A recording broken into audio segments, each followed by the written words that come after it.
В эфире информационная программа «Итоги дня». С вами Марфирина Алексеева. Приветствую. В начале выпуска озвучу самые заметные события уходящего дня. Якутия и Запорожье подписали соглашение о сотрудничестве. Расскажем, в каких направлениях будет отражено это сотрудничество. В Тамоте открыт центр по подготовке юнормейцев. Он расположился в старейшем учреждении образования. В колледже связи и энергетики планируют обучить управлению дроном около 1000 человек. В Якутске продолжает работу Центр подготовки специалистов по беспилотным летательным аппаратам. В Якутии зафиксирован рост заболеваемости ОРВИ и гриппом. Повлияет ли предновогодняя суета на эпидситуацию в регионе? 3 крупных мероприятия в сфере творчества, истории и добровольчества прошли в Ленском районе. Об актуальном в дайджесте новостей. В День героев в Якутске вручили государственные награды родственникам погибших на СВО. 5 орденов мужества вручили матерям и вдовам погибших бойцов. Мероприятие организовано Союзом семей Якутии «Память воинов СВО». Организация была создана в 2022 году по инициативе жен и матерей погибших бойцов. Главная задача сообщества – оказывать поддержку и содействие семьям погибших, пропавших без вести воинов. Цель именно этого мероприятия – увековечение памяти погибших на специальной военной операции и знакомство между родственниками погибших и пропавших без вести. Мы будем вручать тем специалистам, органам власти, с которыми мы сотрудничаем с 2022 года, наш знак «Доброе сердце».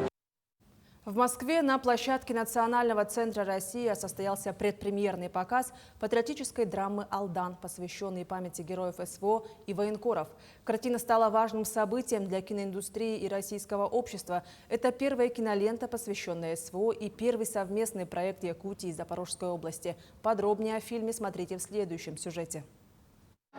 Я сына жду. Хочу назвать твоим именем. Скажи его. Алдан. Драма, боевик, блокбастер. «Алдан» — это картина, основанная на реальных событиях. Сюжет фильма строится вокруг IT-предпринимателя из Якутии, который отправился на спецоперацию добровольцем. В мирной жизни он Спиридон Дьяконов, создатель роботов. На СВО – военный медик с позывным «Алдан». Артерия не задета, все нормально будет. Путь Алдана полон дилемм и борьбы за справедливость. Под свист пуль, рискуя жизнью, он спасает товарищей. Под взрывы снарядов бьется с врагом. У героя фильма есть и настоящий прототип. Кавалер ордена мужества, военный врач Николай Потапов. Ему, как и Алдану, пришлось через многое пройти, но только не в киноленте, в реальности. И бизнес передал товарищам, тоже верно. И роботами занимался. Некоторые моменты, где были боевые столкновения, тоже были. Это тоже правда. И даже когда раненому первую помощь оказывал, которому в шею осколок попал, тоже момент из фильма. Я не думал, что это так скрупулезно передадут. Я думал, это как краткие заметки брали у меня. Главное в фильме – достоверность. Создатели картины консультировались с военными медиками, специалистами разных областей. Для большей реалистичности в одной из сцен фильма даже снялись настоящие бойцы добровольческого спецбатальона. Конечно же, кино, как важнейшее из искусств, я считаю, не должно стоять в стороне. Оно должно доносить правду широкому зрителю и у нас в стране, и за границами нашей страны, о тех ценностях, за которые сегодня сражаются наши ребята. Фильм «Алдан» – это первый художественный фильм про СВО на большом экране, а еще первый межрегиональный проект Якутии и Запорожья. Создание киноленты лично поддержал Владимир Путин. Съемки фильма начались ровно год назад. Часть провели в нашей республике, причем использовали новые технологии. Мы часть общих планов отсняли непосредственно на Аласе, на натуре. А крупные планы мы сняли в квартале труда в студии, в XR-студии в нашей новой.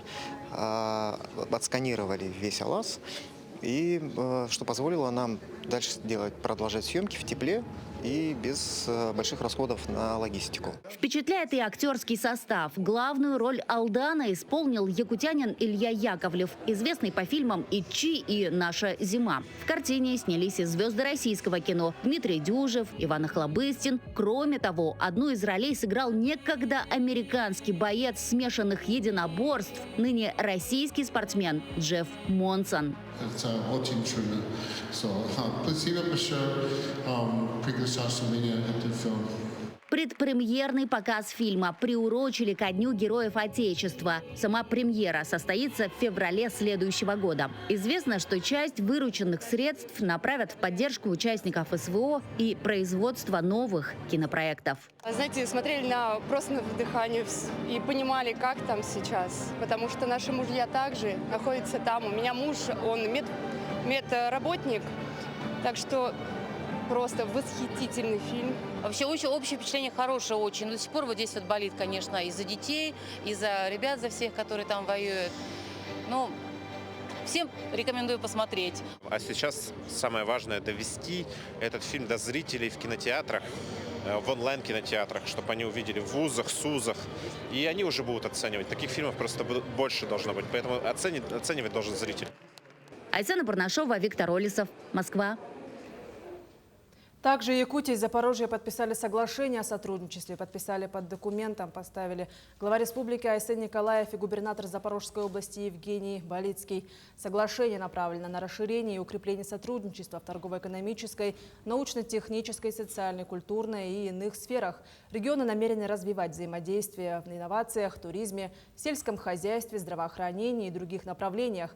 Так, например, стороны уже обсудили возможность оборудования кинозалов Запорожья якутскими кинопроекторами «Экстра Синема» и созданием совместной рабочей группы по торгово-экономическому сотрудничеству. Соглашение вступило в силу и рассчитано на 5 лет. Вот сейчас мы сегодня пришли на урок мужества. На урок мужества мы сегодня пришли первый раз. Ну и детям это все понравилось. Очень хорошее такое мероприятие.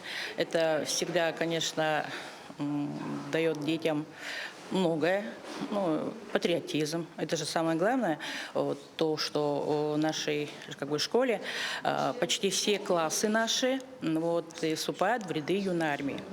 Вы, наверное, уже слышали, что в нашей школе почти большое количество, почти во всех классах есть юные армейцы. Более 60 юноармейцев приняли участие в уроке мужества в Якутске, посвященном героическим страницам истории России. Также в мероприятии приняли участие представители молодежных движений из других районов республики и советник главы ДНР Игорь Кимаковский. В этом учебном году в различных районах Якутии уже проведено почти 2000 подобных уроков, в которых приняли участие 66 участников СВО и 53 представителя ветеранских организаций. Мероприятие стало частью масштабной работы по патриотическому воспитанию молодежи в республике. В Тамоте открыт центр по подготовке юноармейцев, 6-й дом юнармии в республике и 1-й в Алданском районе начал работу на базе одного из старейших учреждений образования – школы номер 6 города Тамота. Подробнее далее. Открытие Дома юнармии на базе школы номер 6 Тамота, который является лидером в военно-патриотическом движении, значимое событие не только для города, но и для всего Алданского района.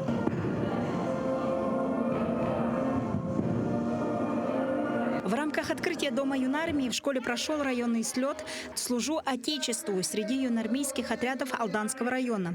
В этот день собрались десятки сильных, целеустремленных, любящих страну, знающих и ценящих прошлое, историю ребят. У нас в юнармии, по сути, получается, второе дыхание началось. Когда мы в 2016 году открывали юнармию, у нас было очень много детей, очень много желающих. Потом, к сожалению, по ряду причин различных, немного был спад, а сейчас у нас опять очень большой интерес, и дети идут, им нравится. Для тамотцев Дом юнармии – это больше, чем просто несколько отрядов. Это многопрофильный учебно-воспитательный комплекс, предназначенный для реализации программ дополнительного образования детей и подростков. Необходим нам еще кабинет юного техника, кабинеты авиамоделирования, проектирования и построения беспилотных летательных аппаратов. Мы в этом, конечно же, надеемся на наше руководство. С февраля месяца мы начнем выпускать для наших бойцов и отправлять на фронт.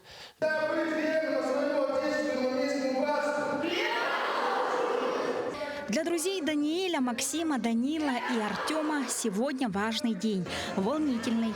Юные защитники поклялись быть верными Отечеству и юноармейскому братству, следовать традициям доблести, отваги. Юнармия — это, так скажем, более ответственное занятие. То есть, если там всякие виды спорта, то это можно просто ходить. А вот на юнармию это прям нужна большая ответственность. Мне тоже нравится юнармия, потому что там можно получать опыт, который ты не получишь в школе. Как бы служению Родины, любовь к Родине. Там много интересного. Хватило время у юноармейцев и на добрые дела. Красные береты написали письма своим защитникам, военнослужащим и сплели маскировочные сети. Во время встречи на фронт передан очередной гуманитарный конвой с посылками и новогодние послания от ребят из Алданского района. Хочу и надеюсь на то, что все науки, которые я им показываю, обучаю их, в дальнейшем они свяжут свою жизнь именно с военной судьбой. То есть это как армия, так же как и кадетство. Ну и не только, можно и государственные госструктуры разные. Слет завершился конкурсом патриотической песни «Голоса героев в их потомках». Прозвучали песни, наполненные духом патриотизма, отвагой, теплотой и любовью. Мы живем одной дружною семьей, бережем покой страны родной. Дом юнармии в Томоте станет точкой притяжения для самых смелых и энергичных ребят. Ведь здесь воспитывается настоящий характер, смелость, целеустремленность, патриотизм и воля к победе. Александра Хлопкова, Ренат Нахиев, Томот. В республике завершился форум «Вместе к победе». Вся Россия гордится подвигами воинов-якутян. В ходе сражений за мирную жизнь они проявляют отвагу, боевое братство и умело решают поставленные задачи в самых сложных условиях вооруженного противостояния, являясь настоящими героями и примером для подрастающего поколения. По словам организаторов мероприятия, закрытие форума в такой торжественный день обретает дополнительный смысл, когда все работают над общей целью – приближением победы. В Якутске продолжает работу Центр подготовки специалистов по беспилотным летательным аппаратам. В колледже связи и энергетики до 2025 года планируют обучить около 1000 человек. Для этого в колледже оборудовали 2 новых учебных кабинета. Подробнее о том, каких успехов уже добились студенты, смотрите в материале Дарьи Короленковой.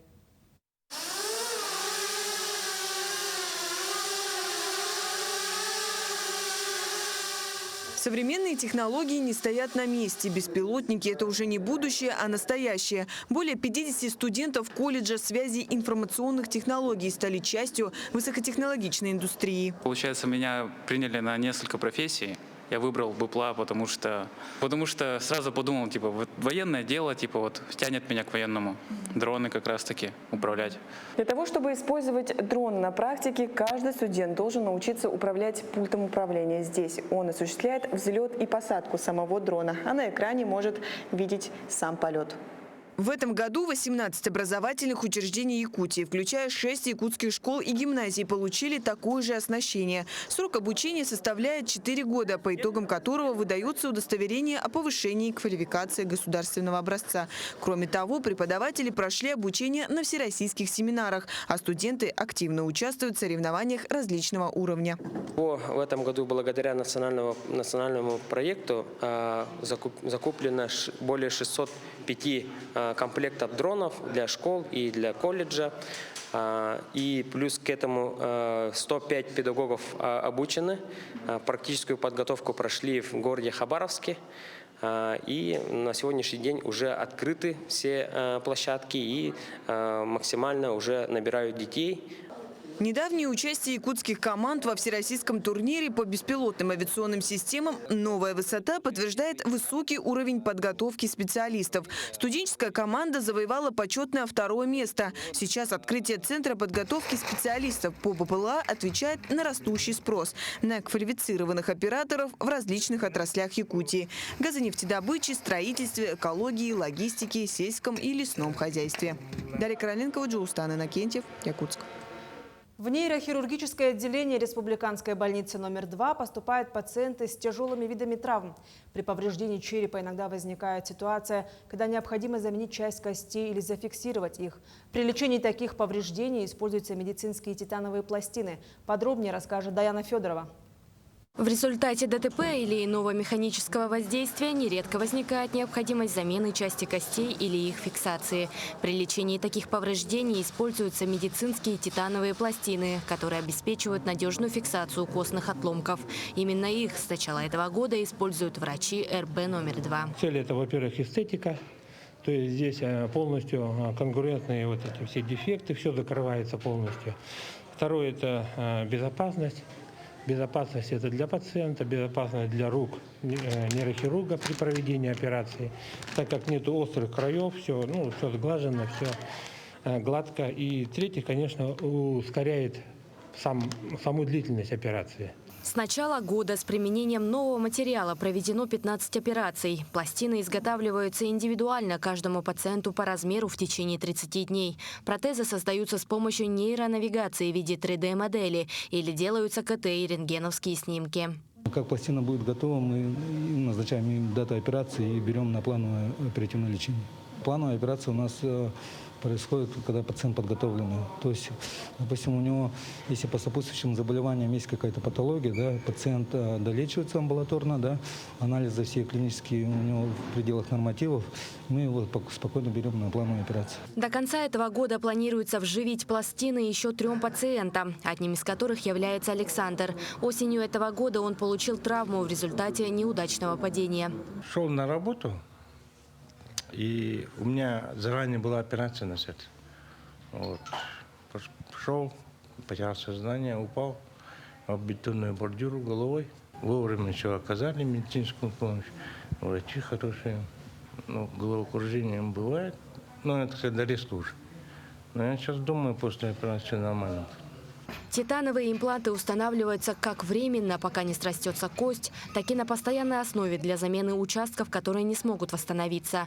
Период реабилитации составляет около 1,5 месяца. Ну а сама операция проводится бесплатно по ОМС. Даяна Федорова, Владимир Павлов, Якутск. Специалисты Роспотребнадзора Якутии фиксируют рост заболеваемости ОРВИ и гриппом в регионе.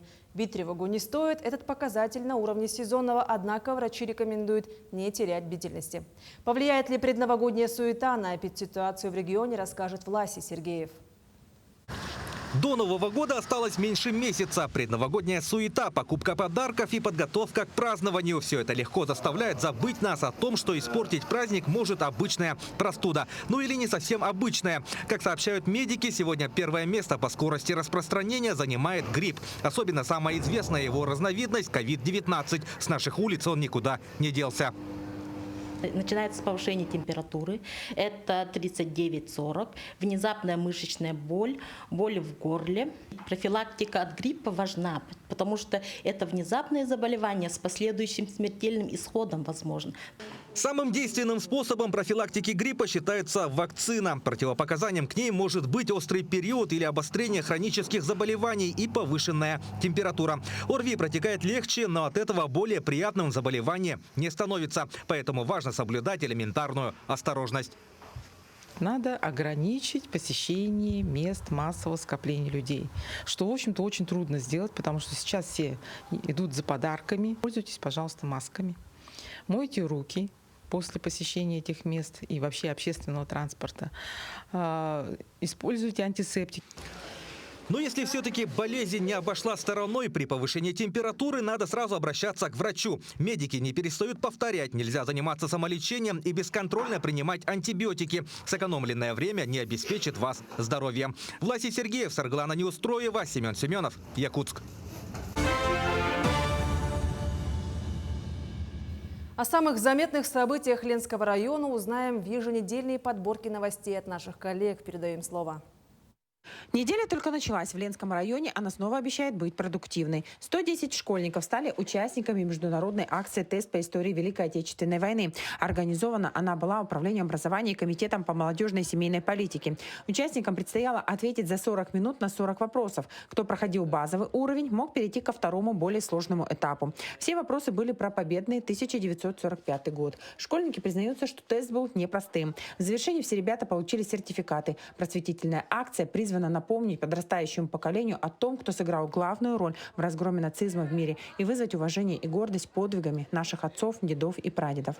Очень много интересных вопросов, большинство из которых не освещается так подробно в школьной программе. Поэтому базовый уровень, я думаю, что он даже для меня был не очень простым, но продвинутый уровень — это прям надо очень постараться, чтобы ответить хотя бы на половину вопросов. Диктант очень важен и нужен, он помогает нам помнить об истории великого подвига нашего народа, сохранить эту память на долгие и многие поколения. Состоялся в Ленске и районный форум «Вместе меняем мир», приуроченный ко Дню добровольца и Дню детского движения в Республике Саха-Якутия. Более сотни ребят приняли участие в форуме. Все они волонтеры, участники различных добровольческих акций. В мероприятии участвовали и гости из города Якутска. Волонтер, медик, действующий терапевт Анастасия Попова. Она провела с ребятами мастер-класс по оказанию первой медицинской помощи пострадавшему. Я сегодня рассказала, как оказывать помощь, если человек потерял сознание, но дышит. Если человек потерял сознание и не дышит. То есть показала сердечно-легочную реанимацию, как делать непрямой массаж сердца, искусственную вентиляцию легких. Показала, как правильно делать прием Геймлиха, если человек поперхнулся. Ну и останавливать кровотечение. Детям больше всего понравилась сердечно-легочная реанимация делать на манекене. После форума прошел квест на закрепление полученных знаний. Все участники были награждены грамотами. Подвели в Ленске и итоги 4-дневного конкурса фестиваля души «Звенящий талисман», который был проведен впервые и посвящен памяти выдающегося хомусиста, жителя Ленского района Николая Мыреева. В эти дни Ленск собрал большое количество гостей, участников из разных районов и городов Якутии. Это представители народного творчества, мастерицы, танцоры, вокалисты. Все они приехали, чтобы показать свое мастерство и побороться за звание лучшего. Жюри нам пришлось очень сложно, если честно.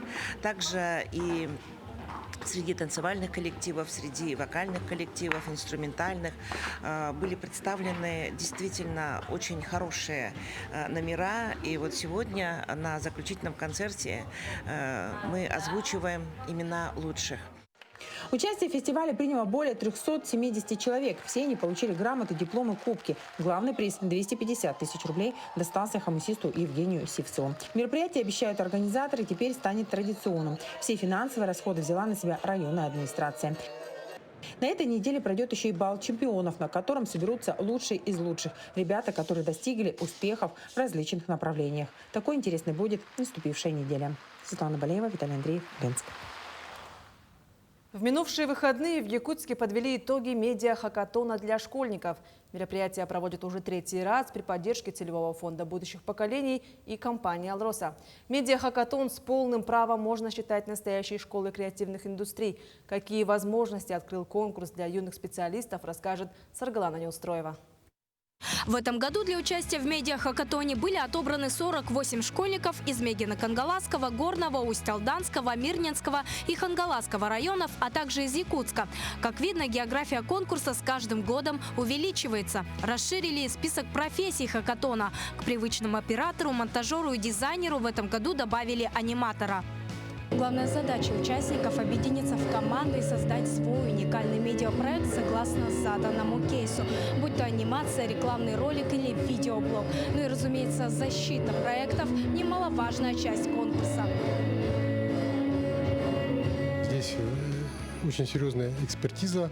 Здесь экспертами являются руководители медианаправлений разных организаций, в том числе и «Алроса», и «Агики». Если наши уважаемые киседатели увидят перспективу в развитии проектов детей, то, конечно, такие взаимоотношения уже финансовые и партнерские они могут быть.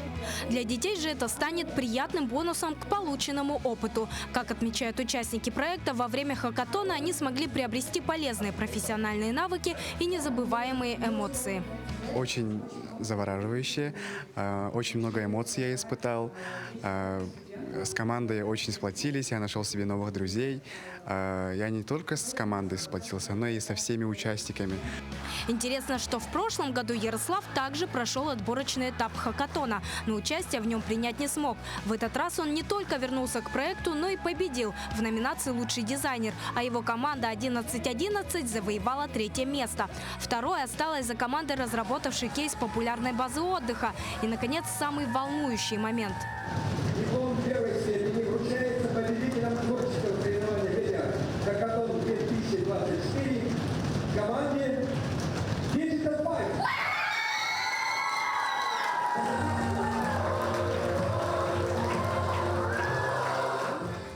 Дизайнер, победивший команды Екатерина Рожина, навыки презентации проекта приобрела именно во время хакатона. Открытием для нее стал даже тот факт, что простое «спасибо за внимание» в конце показа – устаревший прием. Каждый из нас придумал какую-то идею, подавал какие-то пополнения в эти, а потом мы совместили некоторые сценарии, и получился один общий. Наша команда также придумала новогодний стиль, потому что скоро Новый год. Вот такой, казалось бы, простой рецепт победы. И все же никому она не далась легко. Ребята впервые опробовали свои навыки на практике, где каждая деталь идет в копилку опыта. И, конечно, каждый из них справился на 5 с плюсом. Сарглана Неустроева, Виктор Дичковский, Якутск. В Якутске завершился 3-й спортивный турнир Кубок РСО и СТП-2024. В соревновании приняли участие 6 команд по 7 различным видам спорта, среди которых новыми в этом году стали хапсагай и масс-рестлинг. Особенностью турнира является то, что в составе команд приняли участие и генеральные директора компаний. По итогам общекомандного зачета лидирующие места заняли представители Сахатранснефтегаза и Якутскэнерго. Абсолютным же чемпионом стала команда предприятия ЖКХ Якутии. Победителям были выданы денежные сертификаты. Самое главное, что соревнования прошли очень активно, без травм и с хорошим настроением. Уверен, что мы будем дальше продолжать этот кубок. И вот, как Виталий Семенович сегодня Чикачев предложил, в следующем году мы еще добавим этот семейные соревнования, как мама, папа и я, спортивная семья. Думаю, это будет поддержано нашими компаниями, и активность будет проявляться еще лучше. Таким увидели уходящий день наши корреспонденты. Ну а я с вами прощаюсь. Встретимся в эфире.